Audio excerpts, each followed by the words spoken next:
Monday, December 13th, 2010. In a gym near the Las Vegas Strip, showgirls from the Luxor Casino are rehearsing for the resort's famous fantasy show. Fantasy, the show? Beautiful. Pretty classy, very talented show. But as the choreographer puts the dancers through the paces, there's tension in the air. Think sexy, ladies. Energy, please. Watch your arm. All right, thank you. Let's take a break. We'll be back in 5. And please, somebody find Debbie for me. Rehearsal is not optional, people. The missing showgirl is 31-year-old Deborah Flores Narvaez. Debbie just got this role as a fantasy dancer. It was very exciting for her. This was a big deal. It was a big jump for her. Which is why Debbie's friends in the cast are troubled by her absence. So do you talk to her? I haven't talked to her. Everyone knew something was wrong. Something was out of character. Can't believe she's a no-call, no-show. Yeah, it's not like her. Maybe one of us should text her. She was on a mission to be a good performer. And I know Debbie wouldn't do anything like that. Her not being here makes me feel like something bad has happened. Born in Puerto Rico and raised in Maryland, Debbie Flores Narvaez had big dreams as a little girl. She was a very motivated girl. She was very, very smart. She loved life, and that really came out in every way. And Debbie was never more alive than when she was dancing. She was a good dancer. She loved that. That was the thing. She really loved to dance. And she'd go from dancing hip hop to partner dancing. And all of a sudden she's like dancing ballroom salsa style. It blew everybody away. But Debbie was as talented in the classroom as she was in the ballroom. And following college, she put her dreams of being a dancer on the back burner in order to pursue another career. It seems like her parents was encouraging education. She went to law school. She was well trained, international business degree, law degree. But after 3 years of practicing law, Debbie couldn't shake the feeling that she'd chosen the wrong path. So in 2008, she moved to Las Vegas in hopes of becoming a dancer. Debbie focused on her career. She auditioned and auditioned, pounding the pavement of Las Vegas Boulevard until she finally landed her dream gig at the Luxor. Around the same time, Debbie fell head over heels for a dashing fellow dancer named Jamal James. But it didn't take long for Debbie to realize that Mr. Right was all wrong for her. Debbie's first relationship was abusive in nature. They had a very toxic relationship. There wasn't a lot of consideration. Debbie broke things off with Jamal and poured all her energy into her dancing. But she couldn't shake the feeling that something was missing from her life. Debbie wanted to be in an intimate, monogamous relationship. Then in the fall of 2009, Debbie met another hunky fellow dancer, 31-year-old Jason Griffith.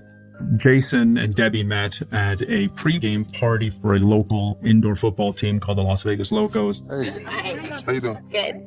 What's your name? Debbie. Debbie. Yeah. I'm Jason. Nice Nice to meet you as well. Debbie was a very beautiful woman. Jason was a good-looking guy. Where you from? Maryland. Maryland? Yeah. Where are you from? I'm from New York. What brought you to Vegas? I'm a dancer. Are you? So am I. Really? Jason was the first African-American in Cirque du Soleil's history to be in a major role in one of their productions. It was a big accomplishment. Jason was very, very attracted to Debbie, but I think it was vice versa. She was attracted to him as well. Jason and Debbie quickly became inseparable. They had a good relationship. It was very physical, very sexual. Then he bought her some sneakers for her birthday, and she called him over. That's all she was wearing, was those sneakers. Over the next year, Jason and Debbie's relationship grew even more intense, and as the holidays approached, the two seemed more intimate than ever. But on Monday, December 13th, Jason and Debbie's lives changed forever. She didn't show up to rehearse. She didn't even call me. I'm like, what's going on, you know? Debbie, where you at? Nobody is more concerned with Debbie's disappearance than her roommate, fellow dancer Sonia Sonnenberg. The next morning, when Debbie doesn't come home after rehearsal, Sonia notifies authorities. Hi, I need to file a missing person report. How long has it been since you saw this person? 48 hours, Sunday night, at around like 7 o'clock when I left my car. A flyer was made up of photographs of Debbie, her vehicle, and all of that information was circulated throughout the city of Vegas and nationally. But what nobody in Vegas knows is that in the coming days, this missing persons investigation will morph into a media frenzy, and police will find themselves faced with a list of possible suspects that seems ripped straight from the bill of a Las Vegas Review. When I first heard, I just like, oh my gosh, who is this girl? Where is she? What's going on? You know what they say. What happens in Vegas stays in Vegas. In December of 2010, life was good for Las Vegas showgirl Debbie Flores Narvaez. Not only had Debbie landed her dream job, but she'd also found her dream man, fellow dancer Jason Griffith. You could really see that they both genuinely liked each other. They were very passionate about one another. But shortly after their one-year anniversary, Debbie disappears without a trace. My head started spinning when somebody says, hey, Debbie turned out missing. We can't find her. After filing a missing persons report, Debbie's roommate Sonia Sonnenberg gives police their first solid lead. Sunday night, at around 7 o'clock was the last time I saw her. Debbie's roommate saw Debbie the night that she went missing, and Debbie told her that she was going over to Jason's house to watch a television show with Jason. Hoping he can help them locate Debbie, investigators head to Jason's apartment just off the Vegas Strip. You Jason Griffin? Yeah. We're detectives, Las Vegas Metro. Do you care if we come in and ask you a few questions? Sure. Jason was really cooperative with the police and really was willing to give information about where she was that night. When was the last time you seen Debbie? She came by Sunday. How was she? Everything okay? Yeah, it seemed normal to me. She was on her way to work. She okay? Officers inform him that Debbie is missing. Jason seems stunned by this revelation. Nevertheless, detectives press him for more information about Debbie's private life. Specifically, they want to know if it's possible Debbie got sucked into the notorious Vegas party scene. You know, the drugs, the alcohol, the underground parties. It's very hard to have that kind of lifestyle. Jason is adamant that Debbie had zero connections to Vegas's seedy underbelly. Debbie typically frequented spots like the Cosmopolitan, Nobu, some of the more upscale establishments in Las Vegas. There's no way that she would have ever been caught dead in such a seedy neighborhood. With little in the way of concrete leads, investigators begin to fear the worst. She was in a show called Fantasy, and there was that thought process that it could have been anyone, anybody who comes to visit to live out their fantasy could have taken it out on her. She had tons of fans. So who's to say that one of those crazy fans didn't abduct her? She could have been robbed. I mean, any number of things could have happened to her. But with no evidence to support this theory, authorities are at a standstill. In an effort to drum up new leads, investigators, with the help of Debbie's friends and family, launch an all-out media blitz. It's not her to go missing. It's not her to go take a small vacation like this. This was her life. This is what she does, is dancing. If anyone has any information regarding the disappearance of Deborah, that they please contact the police department. 3 days after Debbie's disappearance, investigators finally get a tip that throws the case back into high gear. Police officers respond to a call, and when they arrive, they immediately recognize this maroon Chevy Prism. The vehicle is an identical match for the one driven by Debbie. And what was weird about it was when police actually got to the car, they noticed that the license plate was missing. Officers run the VIN number on the car and discover it indeed belongs to Debbie. Police finding the car was definitely a break in the case. However, finding the car with no license plate and no Debbie screamed of foul play. The vehicle was examined. There was no forced entry. There was no biological evidence found in the vehicle. Means that they have to start all over again. With the car itself offering no additional clues, investigators wonder if its location could shed light on what happened. What are you thinking? We found the body here. She works at the Luxor here. Now, the vehicle was 18 miles from Debbie's home and about 15 miles from the Luxor. But when police draw a straight line from the abandoned vehicle to the Luxor, It passes through one very important point. It was only about 6 miles from Jason's home. This is a red flag. The police actually thought that that in itself is suspicious. In detectives' initial conversation with him, Jason seemed genuinely shocked over Debbie's disappearance. Now they are wondering if this professional performer's grief was just an act. On December 22nd, Jason Griffith is brought in for additional questioning. This time around, the Q&A is far more intense. Did you have anything at all to do with her being missing? No. But as officers continue to press Jason for details about his and Debbie's relationship, he makes a startling confession. She wanted a serious boyfriend. And, at first I was down to try it. That fiery passion, it only goes so far before it's like cabin fever, we're around each other all the time. Apparently for Jason, monogamy was easier said than done. Jason was dating up to 6-7 women at once. He was like a kid in a candy store in Las Vegas. With so many women vying for Jason's affections, investigators can't help but wonder if one of these ladies might be responsible for Debbie's disappearance. Before detectives know it, they will be face to face with the one person in Vegas who wanted Debbie out of Sin City for good. That could be the new girlfriend who wanted her to be gone, or, somebody who wanted to get into her place and her position. There's so many people that could have been involved in this. It's been 3 days since beautiful Las Vegas showgirl Debbie Flores Narvaez vanished without a trace. But after eliciting the public's help, authorities have scored their first break in the case. Debbie's red prism was found in an alley behind a vacant residence in 4500 block of Cary Avenue in Las Vegas. There's no evidence in her car. So at that point, you're still looking for where this person could be. Though the car itself offered no clues, its location suggested Debbie's boyfriend and fellow Las Vegas dancer, Jason Griffith, might have had a hand in her disappearance. Debbie's vehicle was only about 6 miles from Jason's home.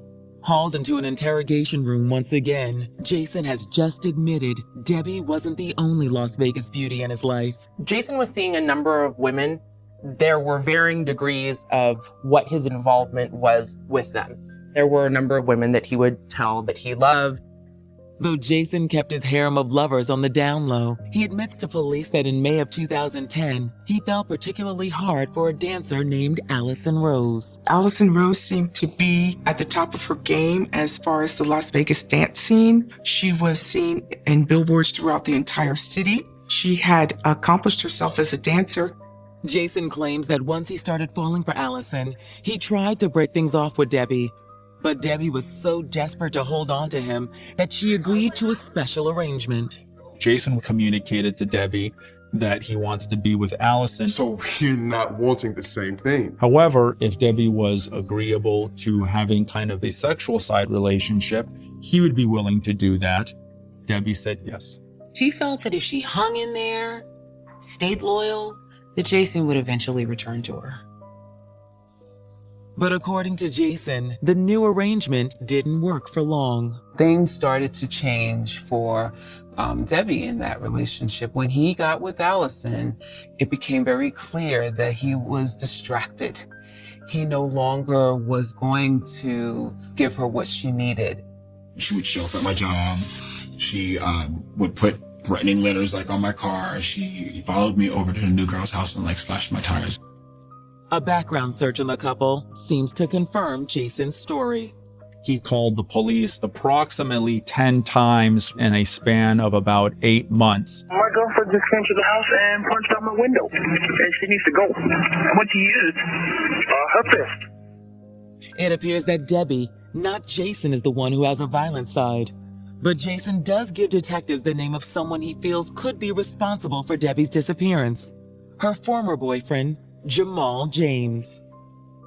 She would say, I still love you. The only person I hate is Jamal. That's the only person I can say I really, really hate. It just seemed like it was a tumultuous relationship. And anytime they were together, something was going on. Is it possible Debbie's ex, Jamal James, could be behind her disappearance? Investigators decide to bring Jamal in for questioning. When's the last time you saw her? I said a couple of months, 2 or 3 months. Not only does Jamal deny any involvement in Debbie's disappearance, he tells police that Debbie was the one who was stalking him. In fact, that's what really brought her to Vegas in the first place. They started a relationship in Maryland. Eventually, that relationship deteriorates. Jamal's trying to pull away from that relationship. He winds up coming to Las Vegas to kind of start a new life and kind of get into the music dance industry in Las Vegas. Debbie follows him out to Las Vegas, and the stalking, harassing behavior as to Jamal begins, forcing Jamal at one point to get a protective order against her. Coming by my job, harassing me, phone calls. You know, if I date somebody, she's harassing them too. And it got so bad where I had to take an order of protection out on her. So there's plenty of people down there can vouch for you? Oh, yes. Whole band, you know what I'm saying? A couple of people came to see me. Speaking to Jamal's friends and fellow performers, investigators confirm that Debbie demonstrated some erratic behavior around him. They also confirm that Jamal was working at the time of Debbie's disappearance. They strike Jamal from the list of suspects, and just like that, the investigation is back at square one. Debbie went missing, basically vanished into thin air. The whole community really rallied around her sister Celeste in trying to find her. This was a national story, and flyers were put out, and everybody was trying to figure out what happened to her. But there's still another player in this mystery detectives haven't spoken to yet. A jilted lover with a potential axe to grind.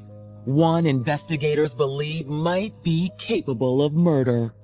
Eventually, it was going to end. Somebody was going to find out, and somebody was not going to stand for it.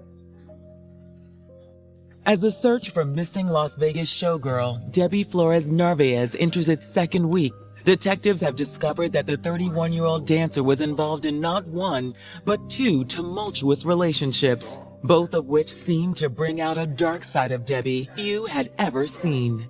Debbie had a playbook that she would use when it came to boyfriends who were trying to end the relationship. Harassing, stalking the boyfriends. She was very brazen and very aggressive. But both of Debbie's exes, Jason Griffith and Jamal James, seem to have had nothing to do with her disappearance. Though Jason's self-professed philandering does open up a Pandora's box of potential suspects. He was a good-looking guy who had a large amount of women who were interested in him. Debbie really was the one girl that all of the other girls didn't like. All of the other women talked about Debbie with Jason. Why is Debbie so horrible, and why won't Debbie go away? But out of all of Jason's girlfriends, there's one that piques investigators' interest. The reigning queen of Vegas showgirls, Allison Rose. Allison is also in the Cirque du Soleil world. She is in a show called Zoomanity, which is more of an adult review type show. Allison was heaven for him. He was so in love with this new relationship. But since Debbie refused to leave Jason alone, investigators wonder if Allison had taken it upon herself to eliminate Debbie for good. Investigators decide to bring Allison Rose in for questioning. So, Allison, how do you know Debbie? She was another dancer, and honestly, I was completely terrified of her. Allison tells investigators she'd witnessed Debbie's violent behavior firsthand, and there's a 911 call to prove it. We just had my boyfriend's car, who was parked in front of my house with an old street tires completely blown up. His girlfriend just kept calling, sending texts, do all kind of crazy stuff, and I'm not feeling exactly safe. Allison tells police that the drama with Debbie was more than she signed on for. And even though she and Jason had fallen hard for each other, she decided to put an end to their relationship. But even then, the drama with Debbie continued to escalate. And a few weeks later, the situation finally came to a boil. Jason and Debbie wind up at Allison's house. Debbie is trying to tell Allison what the truth is. Allison takes off. Jason jumps in his car to follow Allison. Debbie jumps in her car to follow Jason. Is your problem problem? I need to know the truth. Get out of the way. The truth? Liar. What is yes, the truth? you're a liar. Debbie snapped and they had a physical altercation. What the hell is your problem? Hey, hey, hey! Get away from me! He's got girls all over town! I'm not All these moving. other girls Look, is calm mine! down. She spat, she hit. It was ugly. What? Get off me! Listen to me.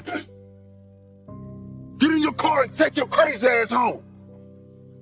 Sweetie, that is No, done. she needs to be gone. Exactly. No, it's her or me. Allison gives indications to Jason maybe she's willing to give him a second chance. But Debbie needs to be gone. I thought about getting back together with him, but I told Jason that if that was going to happen, Debbie absolutely had to go. But what exactly does Allison mean when she says Debbie had to go? Is it possible she is on the cusp of admitting culpability in Debbie's disappearance? If Debbie was out of the way, it possibly could make things better for her in the long run. So did you have anything to do with Debbie's disappearance? Absolutely not. Not only does Allison deny involvement, but she's got an alibi that places her thousands of miles away. Allison was out of town during this time period. In fact, she was en route to France. For police, it's another disappointing setback. The case went cold. Her family came to look for her. The police were looking for her. Nobody knew where she was, and they didn't know what to do. But on January 5th, police get a tip that blows the case wide open. It was somebody who knew too much and was going to tell. It comes from the loose lips of another one of Jason Griffith's lovers, a woman by the name of Kelly Carson. The break in the case is Kelly, she talks to a friend of a friend who knows someone in the police. The police become aware of that and they interview Kelly. I understand you got some information for us. Yes. How do you know Jason? Well, we met on one of those online dating sites. Just, casual thing, no strings attached. Jason had met Kelly on a website that allows people who are interested in hookups to meet and start a sexual relationship. Kelly is aware of the relationship that Jason has with Debbie. Jason has shared with Kelly the violence, the stalking, the harassment, so much so that Kelly has a nickname for Debbie. We called her the bunny boiler, like from Fatal Attraction. It was that extreme. Kelly claims that on December 15th, Jason asked her for a favor. Hey, Hey, what's going on, babe? what's that? Kelly said that Jason just said he needed to store something. He didn't say what. And that she offered her apartment to store whatever it was that Jason was bringing over. But when Jason and his roommate showed up with a large plastic tub, Kelly's curiosity got the best of her. No, wait, what? What is it? She claimed that she asked them, what is that? What is that? And that Jason replied, Debbie. What do you think he meant by that? That it was her body in that tub. I mean, they could barely carry it. It was big enough to hold a human body. So you thought she might have been in there? Yes. Get the hell out of here. All right? she's in shock, she's disgusted, she wants no part of it. Come on. Hell no. Get out of my house. I don't want anything to do with this. Kelly says she wanted to tell the police what she'd witnessed. But after Debbie's disappearance became headline news, Kelly feared what Jason would do. Kelly gets a little spooked about questions and the police, the media is coming out. It's a huge story here in Las Vegas. To detectives, Kelly Carson's statement suggests that with the help of his roommate, Jason Griffith murdered Debbie in order to be rid of her once and for all. Kelly was not pursued as a suspect in the case. The police felt that she had a legitimate story and they didn't investigate her any further. As soon as their interview with Kelly concludes, detectives prepare a warrant for the arrest of Jason Griffith. But before the ink even dries, another eyewitness steps forward and reveals the jaw-dropping truth about what really happened to Debbie Flores Narvaez. She would do anything for Jason. Would she kill for him? Who knows? She was really entranced. She was under his spell. 3 weeks after Debbie Flores Narvaez mysteriously vanished in Las Vegas, investigators have received a disturbing lead. According to Kelly Carson, one of Jason Griffith's many lovers, Debbie was dead, murdered by Jason himself. Jason told her that he had a bin containing Debbie's remains. She told him to get out immediately. Armed with this new intel and an arrest warrant, detectives bring Jason Griffith into custody. They've already taken one statement from Jason. They want to give him an opportunity to come clean. You didn't kill Debbie? No, I didn't kill Debbie. Not on purpose or an accident? Not on purpose or not an accident. No, you put her into a plastic container. No, but I don't even understand where you're getting that from.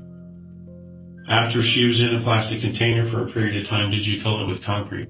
I told you specific questions, certain things I will not answer. Jason is arrogant. He's offended that the police don't believe him. How dare they could think that he killed Debbie? And so after about an hour and a half of that, the police go, you know what, forget it. But if Jason's unwilling to cooperate with authorities, maybe there's someone else who will. His roommate, Louis Colombo.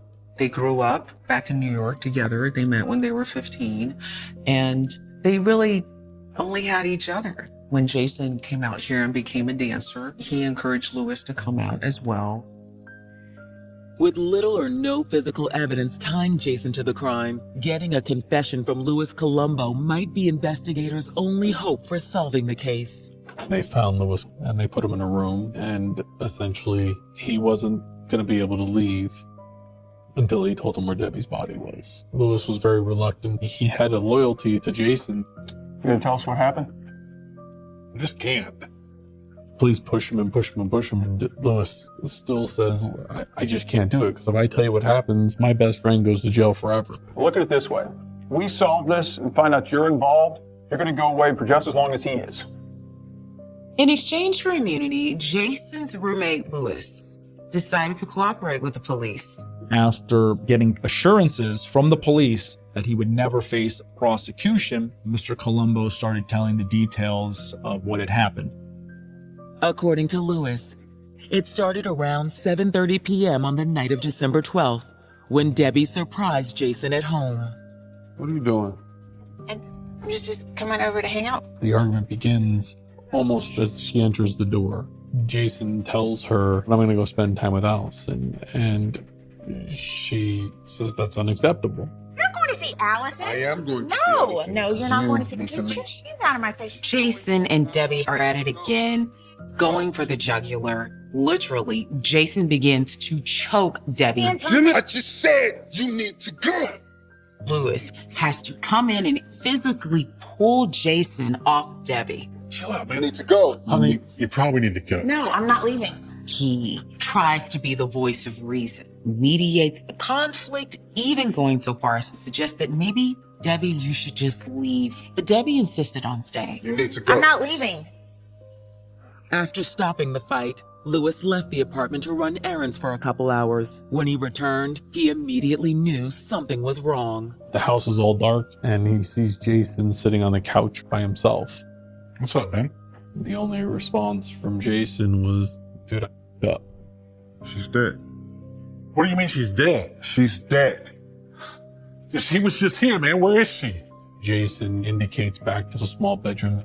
When they go back there, Debbie Flores is lying on the ground. Debbie is lying, basically dead, on the floor. And Jason's explanation to his roommate was, I put the plastic bag over her head to see if she was really dead. You gotta help me deal with this. Help me with the body. One of his qualities was intense loyalty. And I think despite a recognition of how wrong it was, how much personal cost there was going to be to Louis, he helped Jason dispose of the body. His idea was to put her in this tub and put her in concrete. That's what we did. Jason buys 600 pounds of cement, strips Debbie naked, fills this plastic tub full of cement, and they leave it to dry. So then what happened? Lewis says that once the cement was dry, he and Jason transported the body to Kelly Carson's apartment. I don't want anything to do with this. When Kelly told Jason to get lost, Jason turned to another of the women in his life for help. The girl he claimed was his true love, Allison Rose. Allison was house sitting a house that two dancers had somewhat abandoned. Jason heard about that. He thought that that might be a good place to keep the body. He asked Allison, under the guise that him and his roommate, Mr. Colombo, wanted to find a new apartment. So Allison gives Jason the keys. They take it in the house. But unfortunately, the container cracked and some of the decomposition fluid leaked out, and it was starting to create a smell. They had a body with a concrete that weighed over 1,000 pounds. They couldn't move it around. They realized, hey, we've got to cut her up into pieces. Under the cover of night, Jason and Lewis used a sledgehammer and glow sticks to tackle the grisly job. Lewis holds the glow stick as Jason separates Debbie's legs from her body. They then take the torso, put it in a plastic bag, bury it in cement. The two legs are then put into another smaller tub and covered over in cement. It's a gruesome statement, but is it true? At detectives' insistence, Louis Colombo agrees to take them to Debbie's body. When the police get there, they knew that Lewis had to be telling the truth. There's all kinds of air fresheners, bleach, and cleaning supplies, and everything else in order to try and cover up the smell. And when they open up that closet, they find two plastic tubs with Debbie's body. With the discovery of Debbie's remains, police have more than enough evidence to charge Jason Griffith with murder. But if investigators think proving their case against Jason Griffith will be easy, they couldn't be more wrong. Before the case would be closed, this Cirque du Soleil star would give Las Vegas one final dazzling performance. Well, it's hard for anybody to think, wow, this guy, the first African-American to be a Cirque du Soleil primary dancer and to have this role and to be this, good-looking, great guy, good friend, all these women. Why would he risk all of that to harm Debbie when he loved her, when she was everything to him at one point? Why would he do that? With the help of Louis Colombo, police in Las Vegas have arrested Cirque du Soleil star Jason Griffith for the murder and dismemberment of his ex-girlfriend and Vegas dancer, Debbie Flores Narvaez. What was most shocking about this situation is we have two seemingly normal people, good-looking people at the prime of their life, and it ends in murder. It just seemed like it was a tumultuous relationship. A lot of people describe Jason and Debbie as a couple that was just out of control. He killing you, chopping you up and putting you in cement. When I heard that, I was like numb. Everything was spinning. I'm like, how can anybody do that to a human being? On May 2nd, 2014, nearly 3.5 years after Debbie's death, the state of Nevada versus Jason Griffith gets underway. Prosecutors open by arguing that Debbie's murder was a direct result of Jason's self-serving behavior. I think that Jason Griffith is one of the most narcissistic people that I've seen. There is not one thing that he has done to exhibit a shred of sadness, of sorrow. He is out for himself in this world. He has always been. Well, the prosecution really pegged Jason for who he was, a guy who had a lot of women, who didn't really care about people, who used Debbie as a booty call. But when Allison Rose threatened to call off their relationship if Debbie wasn't out of the picture, Jason realized he had to get rid of her one way or another. He was trying to get Allison back, and she told us that she specifically said to him, Debbie can no longer be in your life if I come back. Prosecutors say the situation came to a head the night of December 12th, 2010. Debbie is kind of in Jason's face, yelling at Jason about kind of his behavior. At this time, he has his hands up and on her throat. Louis Colombo saw him choking her And then he left. And then we know that Jason choked her again and ultimately killed her. But Jason's attorneys assert their client acted in self-defense, and they have 11 months of documented evidence to prove it. The defense presented a number of 911 calls in which Jason would call the Las Vegas Metropolitan Police Department and ask for help. Our theory was that throughout their relationship, Jason had been stalked, harassed, battered by Debbie, that she was a violent person, and that on the night in question, the likely aggressor was Debbie and not Jason. But only one person really knows what happened that fateful night. And on May 12, 2014, amidst much anticipation, Jason Griffith takes the stand in his own defense. It comes down to is his testimony credible versus what the evidence shows.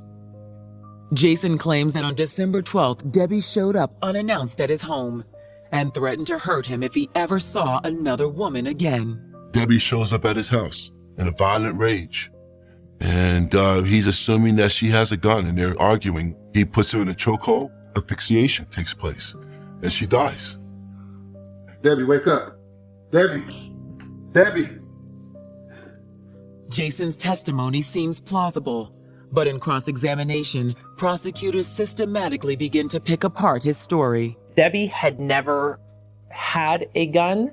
Jason himself said he had never seen her with a gun. So she's not armed. There is nobody that would believe that this little girl is such a threat to this man that he has to kill her.